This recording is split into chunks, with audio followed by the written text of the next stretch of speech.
어제 제가 오랜만에 우리 이웃에 사는 중국 분을 만났는데, 저는 크리스마스를 앞두고 있고 해서 아주 반갑게 메리 크리스마스 하고 인사를 했는데, 이 사람이 인사를 안 받고 그냥 저를 멀뚱히 쳐다보고 있는 거예요. 그래서 내가 뭘 잘못했나 왜 이러나 싶어가지고 집에 와 가만히 생각하니까, 요즘은 이제 인사가 해피 할러데이인데 제가 너무 크게 메리 크리스마스를 했는지 그렇게 저를 그냥 쳐다보고 그냥 가만히 있었어요. 그래서 이제 이게 우리가 참 메리 크리스마스라고 인사하는 것도 이게 참 할 수 있는 날이 멀지 않았다, 그런 생각이 이제 들었어요. 그래서 우리 믿는 사람들끼리라도 많이 메리 크리스마스 해야 될 것 같아요. 예. 그래서 한 번 더 합시다. 우리 옆에 있는 분하고 메리 크리스마스. 예. 예. 예. 오늘 찬양한 대로 정말 우리가 기쁘고 충분히 기뻐할 이유가 있습니다. 예. 그래서 이제 한국의 신문에 보니까 한국에 있는 많은 사찰에서 절 앞에다가 아기 예수 탄생하셨네 축하합니다 하고 이제 그걸 많이 거는 거예요 지금. 예. 그래서 성당에서는 또 불탄일 되면은 성당 앞에다 그런 이제 플랜카드를 걸고, 그다음에 천태종 총무원장이라는 사람이 나와가지고 성탄 메시지를 하는 거예요. 그래서 이제 생각하는 게, 이게 교회에서는 점점 이 성탄의 이 분위기나 성찬들 분위기가 이게 참 축소되고 있는데, 오히려 바깥에서 더 그렇게 하는 것 같아요. 그래서 저희들이 지금 이 크리스마스라는 단어 자체가 뭐냐 하면은 크라이스트하고 마스잖아요. 마스가 뭐냐면 라틴어로 미사잖아요. 미사. 우리는 예배죠, 예배. 근데 이 크리스마스라는 것은 예수님께 예배 드리는 날이에요. 그래서 이제 우리는 크리스마스 때 다른 장소에 가실 수도 있죠. 그리고 가족 모임을 할 수도 있고, 그러나 그날은 반드시 뭐냐 하면은 예수님께 예배를 드리는 날로 생각을 해야 됩니다. 그래서 우리가 이번 같은 경우도 저도 나름 고민이 많았습니다. 월요일이 크리스마스인데 또 오늘 예배를 드리는데 또 드려야 되는가 안 드려야 되는가. 그래서 평소에 가족끼리 만나기 힘든데 그렇게 해야 되나 그렇게 생각을 했지만은, 그러나 뭐냐 하면은 우리가 이 성탄절날 하나님 앞에 예배를 드리는 것이, 그게 뭐냐 하면은 우리가 성탄절을 맞는 바른 자세라고 그렇게 생각이 되어서 어렵지만은 내일 또 예배를 드리기로 그렇게 했으니까 여러분들 다 나와서 또 함께 예배를 드리고, 그리고 이 어린 아이들도 이게 이제 교육상으로도 아주 의미가 있는 거죠.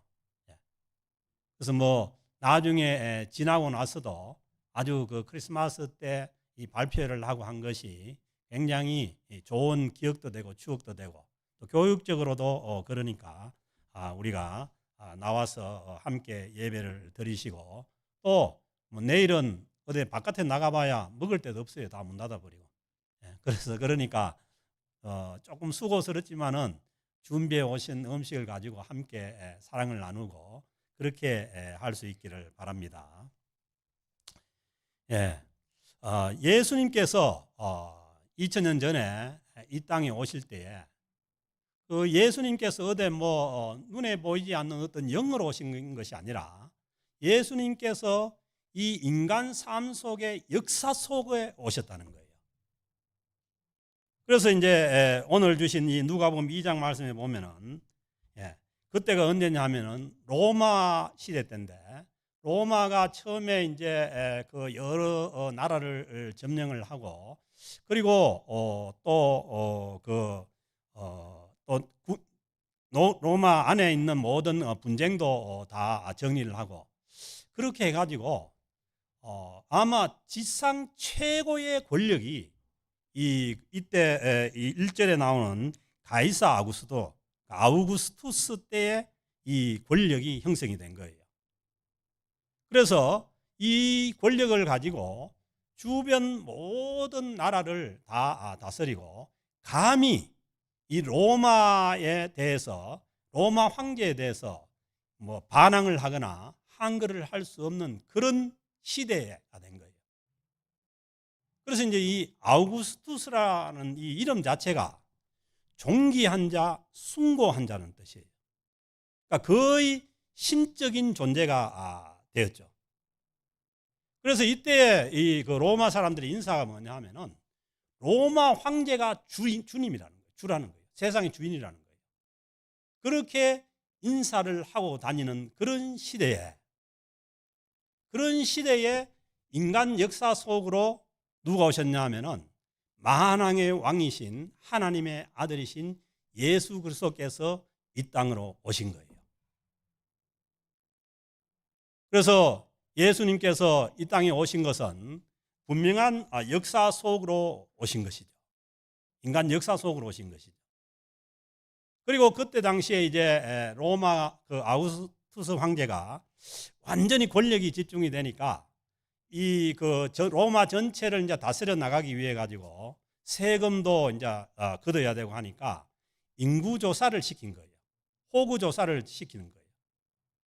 그래서 그때 당시에 이 갈릴리 나사렛에서 이제 살고 있던 그 마리아와 정혼한 그 약혼한 남편인 요셉이 자기의 고향, 그러니까 요셉은 누구의 자손이냐 하면은 다윗의 자손이잖아요.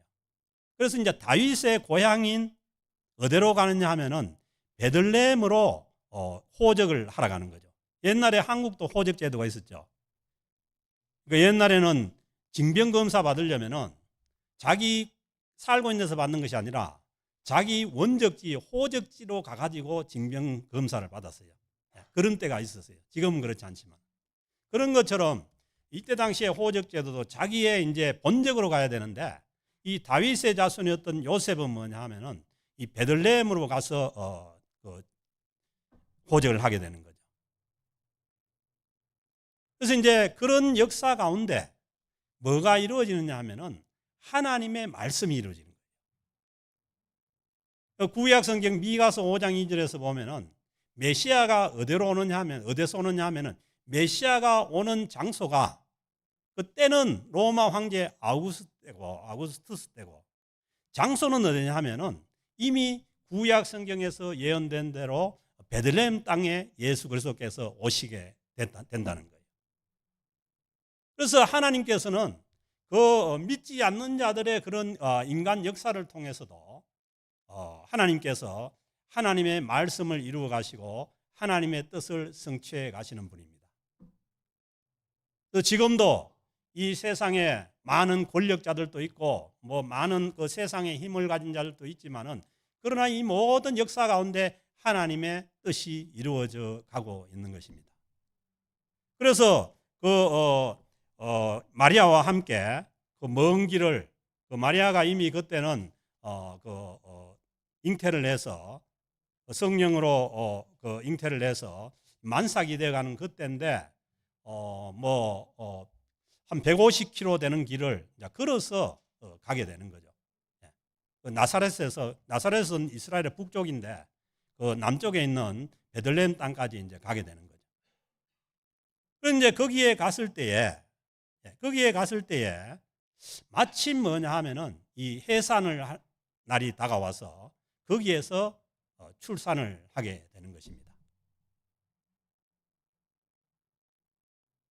그러니까 예수님께서 이 베들레헴에서 태어나신다는 그 뭐냐면은 그 예언의 말씀을 그 인간 역사 과정에서 하나님께서 성취되게 하시는 거죠.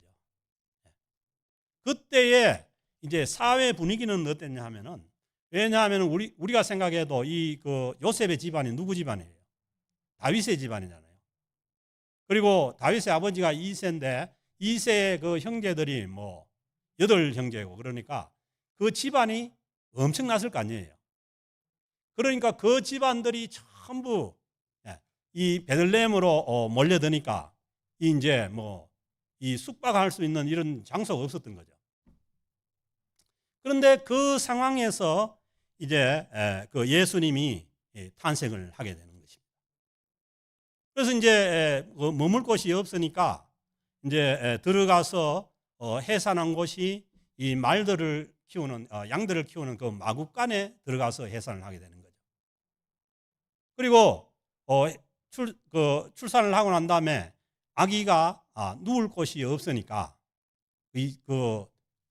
여러분들 그 말바통 합니까? 여물통 합니까? 저는 아주 잘합니다. 어릴 때 나무를 해가 통나무 큰 걸 갖다가 파가지고 이 끓이나 이걸 파내가지고 거기에다가 소 여물을 주는데 거기 보면 꼭 어린 아이들이 딱 들어가 누우면 딱 좋게 돼 있어요. 거기다가 그 태어난 그 예수 그리스도 어린 아기를 거기다가 눕혀 놓았다는 거예요. 그 말씀이 이제 7절에 있는데도 첫 아들을 낳아. 첫 아들을 낳았다는 것은 뭐예요? 둘째 아들도 있다는 거예요. 그런데 이제 그 마리아가 예수님밖에 안 낳았다면은 어떻게 보면 동정녀잖아요. 근데 여기 보면 첫 아들이 있고 둘째, 그 성경 말씀에 보면 둘째 아들도 있고 셋째 아들도 있습니다. 그래서 첫 아들을 낳아서 강보로 싸서 보자기에 싸서 어디에 누웠냐? 구위에 누웠다는 거예요. 말밥통, 그러니까 여물통에 이제 누웠으니 이는 여관에 있을 곳이 없음이라. 세상이 얼마나 바빴던지 그 하나님의 아들 대신 독생자 예수 그리스도가 이 땅에 오는데 그 뭐 방 하나 내놓을 이런 자리도 없었던 거죠. 그래서 마구간에 구위에다가 그 태어난 예수님께서 거기에 누워 계셨다는 겁니다. 이것도 이런 역사적인 상황 가운데 이 삶의 정황 가운데 그 하나님께서 그 메시아가 구약의 메시아가 오실 때 우리가 그 메시아의 그 예언을 보면은 위로 오시지 않습니다. 그때 당시에 로마의 왕궁은 이 아우구스투스가 차지하고 있는 큰 그 화려한 왕궁이었고, 그렇지만 그런 자리로 오는 것이 아니라 하나님께서 보내신 메시아가 낮은 자리로 힘든 자리로 오실 것을 예언하신 대로 그 말씀을 성취하게 하시는 거죠.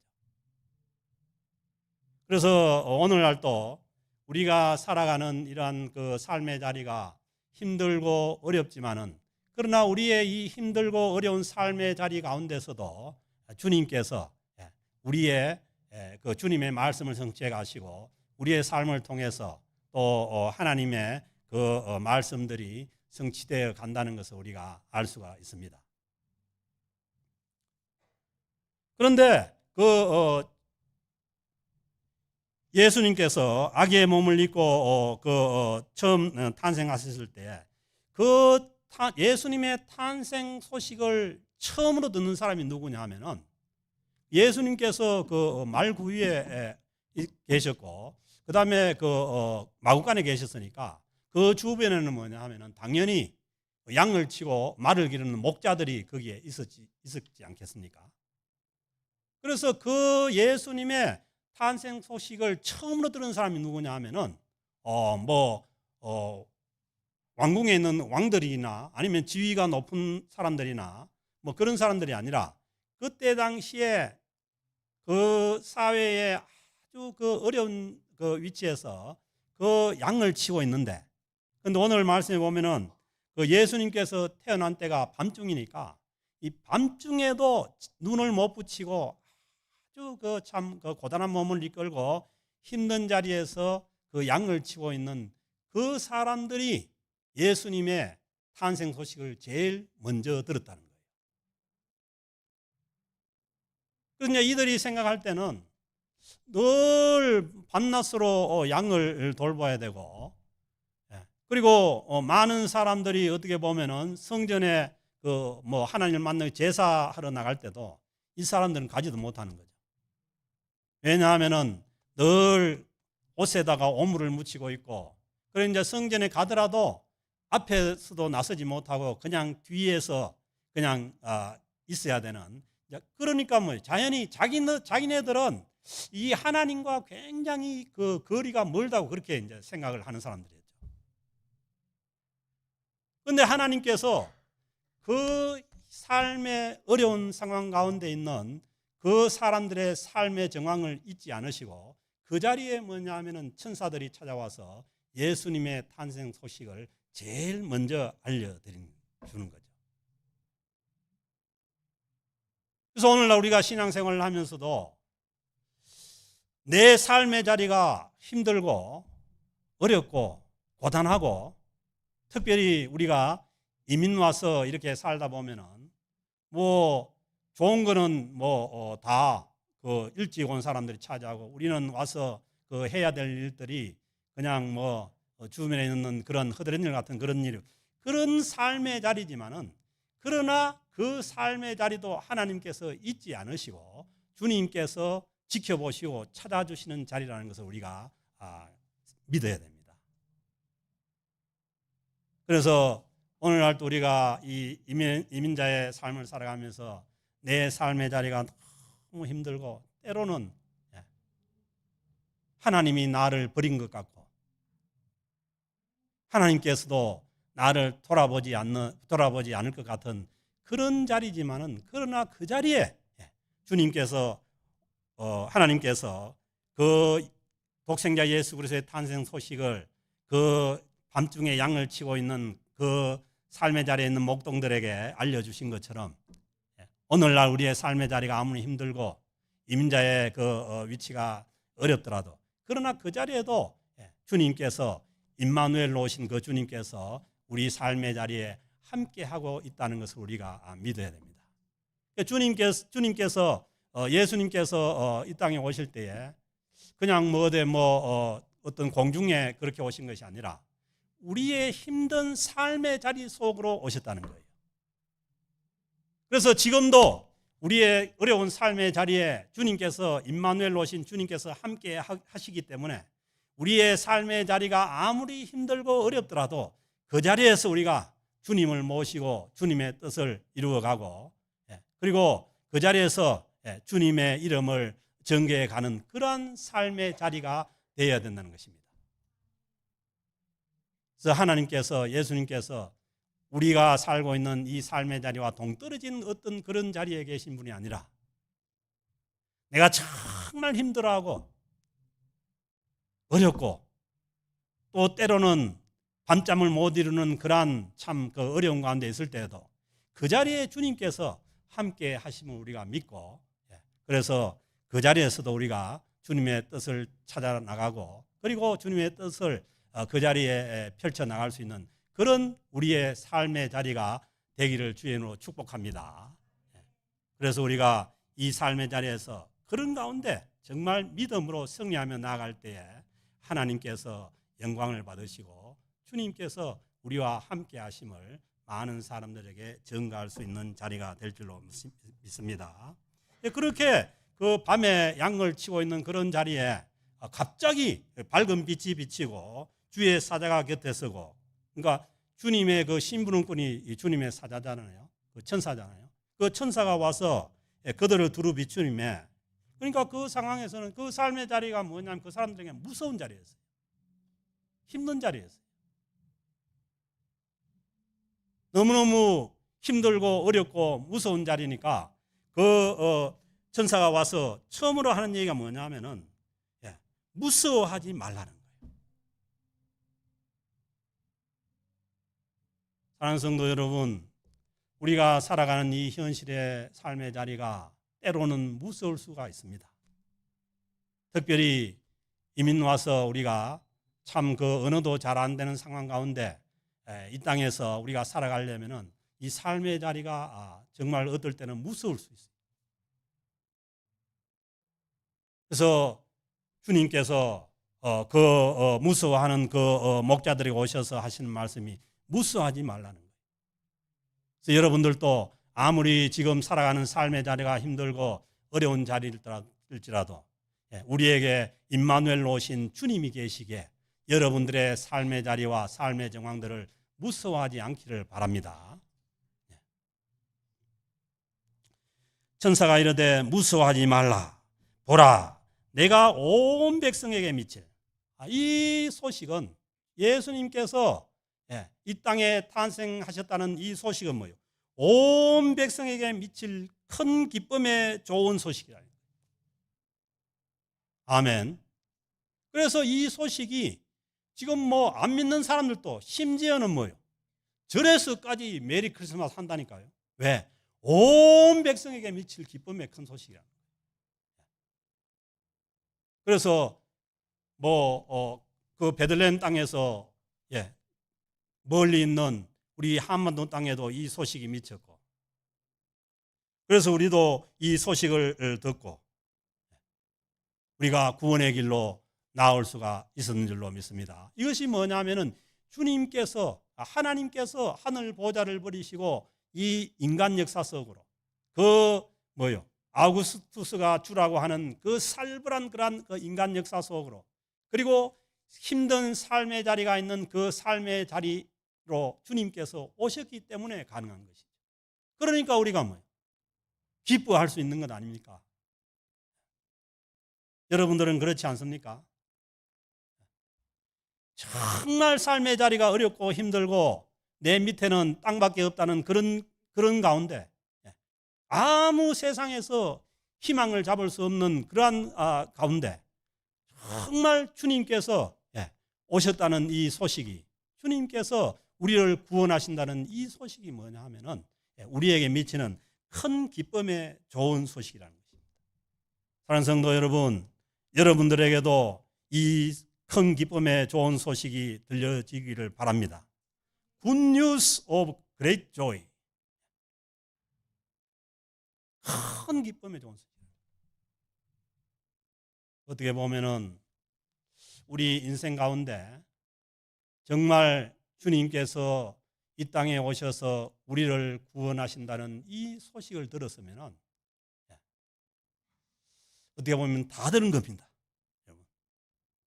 다른 좋은 소식, 우리 애가 서울대 합격했다 이런 소식 못 들어도 이 주님의 구원의 소식을 들었다면은 우리는 다 들은 거예요. 이 좋은 소식 때문에 우리에게 들려오는 쓸데없는 나쁜 소식도 다 우리가 넘어갈 수 있는 거죠. 오늘 대림절 넷째 주일을 맞이해서 이 주님께서 우리를 구원하시기 위해서 이 땅에 오셨다는 이 소식이 여러분들의 심령 가운데 들려줄 수 있기를 주의 이름으로 축복합니다. 오늘 다윗의 동네에, 그러니까 다윗의 후손으로 오신 거예요. 구약의 말씀의 예언대로 다윗의 후손에서 메시아가 오신다고 한 그 예언대로 다윗의 동네에 누구를 위해서? 너희를 위하여 구주가 나셨으니. 아멘. 예수님께서 오신 것이 우리를 위해서, 우리를 구원하시기 위해서 오셨다는 거예요. 구주는 뭐냐면 구원할 주인이라시는 거예요. 사랑하는 성도 여러분, 나는 이 우리를 위하여 오신 이 예수 그리스도의 구원의 소식에 나를 제외하지 말기를 바랍니다. 우리 모두가 다 이 소식 안에서 예수 그리스도를 통해서 구원의 길로 나아가는 주의 참된 복된 백성들이 될 수 있기를 주의 이름으로 축복합니다. 예수 그리스도께서 오셔서 예수님께서, 왜냐하면 이때 당시에 정통 유대인들은 메시아가 오시되 어디로 오시느냐? 다윗 왕과 같이 이 아우구스투스를 능가하는 그러한 다윗 왕과 같은 그런 왕으로 오실 것을 믿고 있었어요. 그래서 높은 데만 쳐다보고, 그리고 왕국만 쳐다보고 있으니까 이 사람들이 저 밑으로 아래로 마구간으로 말구이로 오신 이 분이 자기들이 기다리는 메시아라는 것을 알 수가 없는 것이죠. 그래서 유대인들은 지금도 마찬가지입니다. 지금도 메시아를 기다리는 거예요. 지금 같으면은 이 전쟁 가운데서 그냥 모든 대적들을 한 방에 그냥 어떻게 날려버릴 수 있는 그런 메시아를 지금도 꿈꾸고 기다리는 거예요. 다행히 우리와 함께 예배드린 이 유대인들은 그게 아니죠. 그들은 예수님을 메시아로 알고 메시아로 받아들인 사람들. 그러니까 뭐예요? 지금 우리들과 함께 이 건물에서 예배드리고 있는 이분들은 정말 귀한 사람들.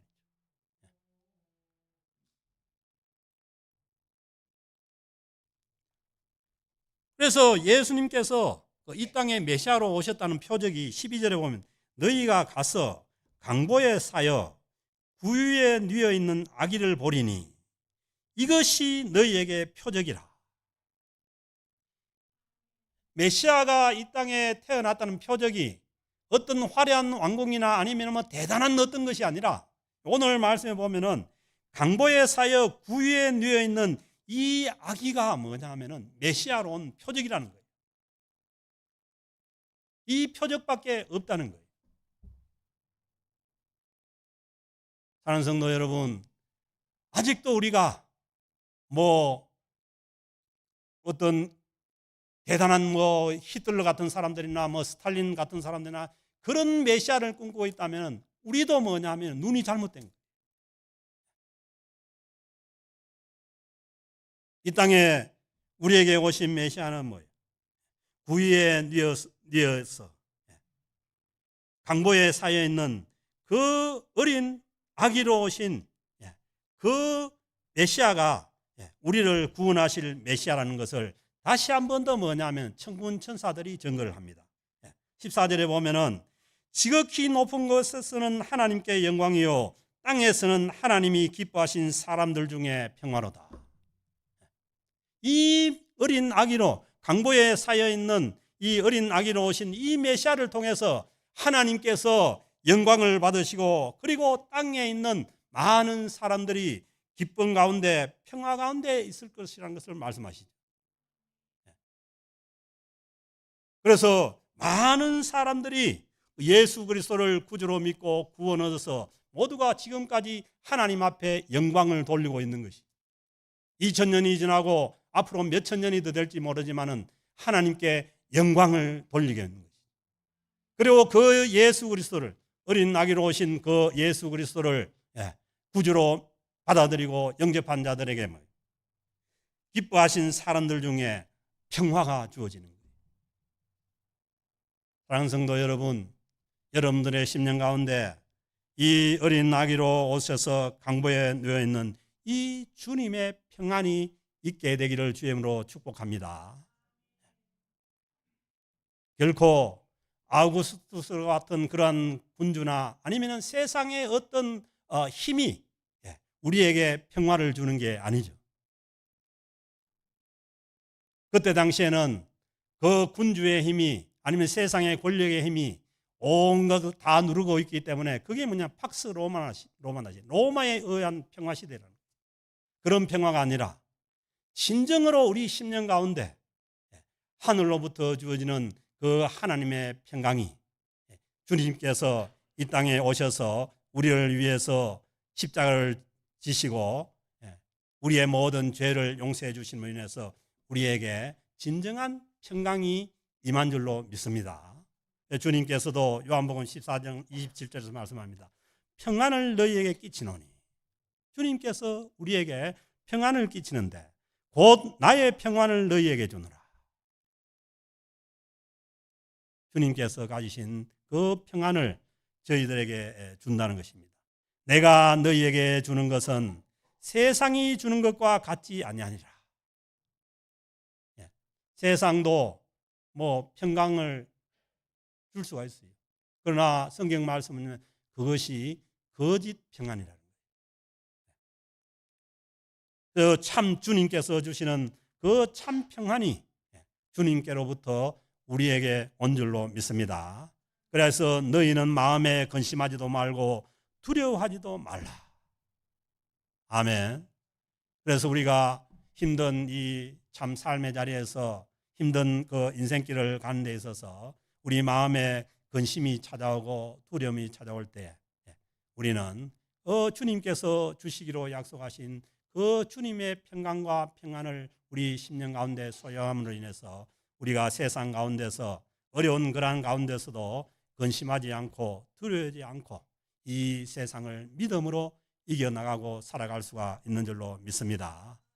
이 믿음을 저희들이 가지고, 그리고 오늘 이제 주님 오신 성탄을 하루 앞두고 있는데, 이 믿음이 회복되어서 오늘부터라도 우리 심령 가운데 있는 모든 근심과 염려, 걱정이 물러가고 주님의 평안 가운데 살아가는 저와 여러분들의 삶이 될 수 있기를 주의 이름으로 축복합니다. 하나님 아버지 감사합니다. 참 평안과 참 빛이 없는 이 세상 가운데 주님께서 어린 아기의 몸으로 말구유로 오셔서 우리의 소망이 되시고 평안이 되시고, 그리고 이 세상의 소망이 되심을 감사합니다. 하나님이 주님의 그 평안을 우리 심령 가운데 소유할 수 있도록 하나님 이 시간 성령께서 우리와 함께하여 주시옵소서. 하나님 이 세상이 주는, 이 세상의 권력과 이 세상의 힘이 주는 거짓 평안이 아니라 주님께서 주시는 참 평안을 소유하고 살아가는 주의 거룩한 백성들의 삶으로 인도하여 주시기를 간절히 바랐고 원하오며 모든 말씀을 우리 주 예수 그리스도의 이름으로 기도드립니다. 아멘.